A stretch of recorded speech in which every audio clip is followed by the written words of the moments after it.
साथियों, बिहार में असदुद्दीन ओवैसी और तेजस्वी यादव के बीच ज़बानी तकरार इस वक्त तेज़ी से चल रही है। तेजस्वी यादव ने एक इंटरव्यू के दौरान बैरिस्टर असदुद्दीन ओवैसी साहब के ताल्लुक से जब उनसे सवाल किया गया, उनसे पूछा गया कि तेजस्वी यादव ने असदुद्दीन ओवैसी को अपने गठबंधन में शामिल क्यों नहीं किया? तो इसके जवाब में उन्होंने कहा कि एक्सट्रीमिस्ट लोगों का हमारे गठबंधन में कोई भी जगह नहीं है। एक्सट्रीमिस्ट असदुद्दीन ओवैसी साहब के लिए कहा गया।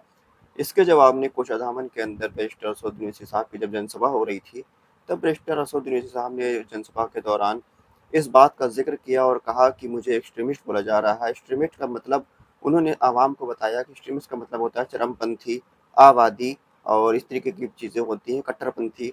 तो अगर बैरिस्टर असदुद्दीन ओवैसी को चरमपंथी कहा गया, एक्सट्रीमिस्ट कहा गया, तो तेजस्वी यादव की किस तरीके की ज़हनियत है? क्या एक दाढ़ी टोपी वाला चरमपंथी होता है, एक्सट्रीमिस्ट होता है? उन्होंने इस बात का भी ज़िक्र किया कि जब ऑपरेशन सिंदूर हुआ था, उस वक़्त डेलीगेशन में भारत सरकार ने उनको पाकिस्तान के खिलाफ बोलने के लिए विदेशों में भेजा था।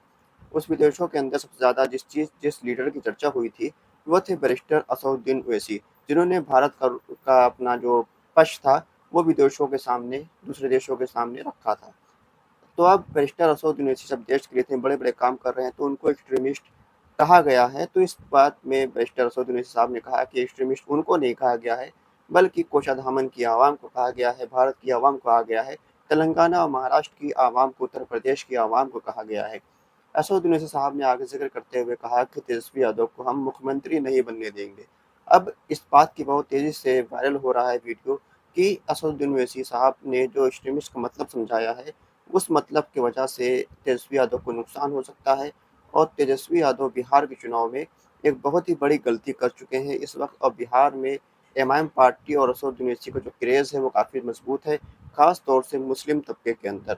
और अब मुस्लिम वहाँ के जो हैं वो उनको इस बात का पता चला है कि एक दाढ़ी टोपी वाले शख्स को, एक इतने बड़े कायद को इस तरीके की बात तेजस्वी यादव की तरफ से कही गई है, तो मुस्लिम समाज में एक तरीके का आक्रोश देखने को मिल रहा है। और हो सकता है कि मुस्लिम वोट तेजस्वी यादव से शिफ्ट होकर एमआईएम पार्टी की तरफ चला जाए, या फिर एमआईएम पार्टी के अलावा और जो दीगर पार्टी के प्रत्याशी चुनाव लड़ रहे हैं उनके तरफ भी जा सकता है। असदुद्दीन ओवैसी बेस जो है वो है सीमांचल बिहार के अंदर। बिहार में एमआईएम पार्टी पिछले विधानसभा चुनाव में 5 सीटों पर बड़ी जीत हासिल करी थी।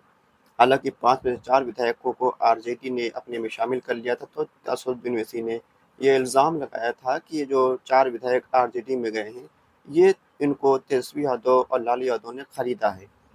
पैसों का लेन-देन पर ये काम हुआ है। इस तरीके का इल्ज़ाम असदुद्दीन ओवैसी ने लगाया था। तभी से लेकर आज तक असदुद्दीन ओवैसी और आरजेडी पार्टी के बीच तकरार चल रही है। एमआईएम पार्टी ने चुनाव से पहले एक लेटर लिखा था तेजस्वी यादव के पिता लालू यादव को कि उनको एमआईएम पार्टी को महागठबंधन में शामिल किया जाए। उनको ज़्यादा सीटें नहीं चाहिए, महज़ 6 सीटें दे दें और महागठबंधन का हिस्सा बना लें। उस पर भी कोई जवाब नहीं दिया गया था, उनको गठबंधन में शामिल नहीं किया गया। तो अब असदुद्दीन ओवैसी 32 सीटों पर अपने उम्मीदवार उतारे हैं, जिसका सीधा-सीधा नुकसान आरजेडी को होता हुआ नज़र आ रहा है। असदुद्दीन ओवैसी इस बात को साफ-साफ कह रहे हैं कि पांडवों ने 5 गाँव माँगे थे, उसको कौरवों ने नहीं दिया था। इसी तरह से हमने 6 सीटें माँगी हैं, हमको 6 सीटें नहीं दी गई हैं। जिस तरह से कौरवों का नाश हो गया, उसी तरीके से आरजेडी और महागठबंधन को भी नुकसान होने की संभावना है। आपकी क्या राय है कि इमाम पार्टी बिहार में कामयाब होगी, या फिर तेजस्वी यादव के इस बयान से क्या तेजस्वी यादव को नुकसान होगा? अपनी राय हमें कमेंट बॉक्स में लिखकर ज़रूर बताइए। खुदा हाफ़िज़।